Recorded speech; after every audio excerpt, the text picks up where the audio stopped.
খুঁটা স্থাপন অনুষ্ঠানটো হৈ গৈছে অহা 18 নৱেম্বৰৰ পৰা 27 নৱেম্বৰলৈ 10 দিনীয়া বিস্তৃত কাৰ্যসূচীৰে আমি এই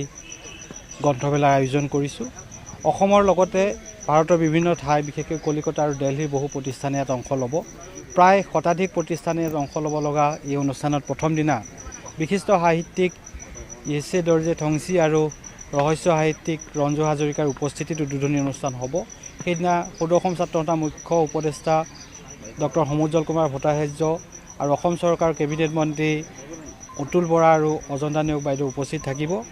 এই 10 দিনৰ কাৰ্যসূচীত আমি ছাত্ৰ ছাত্ৰীক গ্ৰন্থৰ জগতখনলৈ ঘূৰাই আনিবলৈ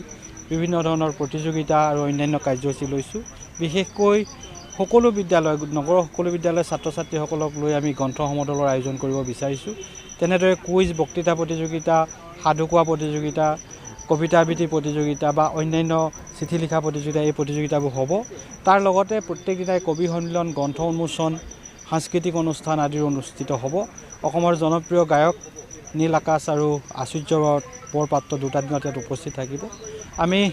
বিস্তৃত কাৰ্যসূচী প্ৰকাশ কৰিম আৰু সকলো ৰাইজৰ সহযোগ কামনা কৰিছোঁ গোলাঘাটৰ বক্স পপুলি নামৰ NGOটোৱে গোলাঘাট জিলা প্ৰশাসন আৰু গোলাঘাটৰ সকলো অগ্ৰণী সংগঠনৰ সহযোগত এই অনুষ্ঠানটো আয়োজন কৰিছে আজিৰ এই অনুষ্ঠানটোৰ যি উপস্থিতি সিয়ে আমাক যথেষ্ট উৎসাহিত কৰিছে আৰু আমি আশা কৰিম যে অনাগত দিনত সকলোৰে সহায় সহযোগিতা আমি লাভ কৰি যাম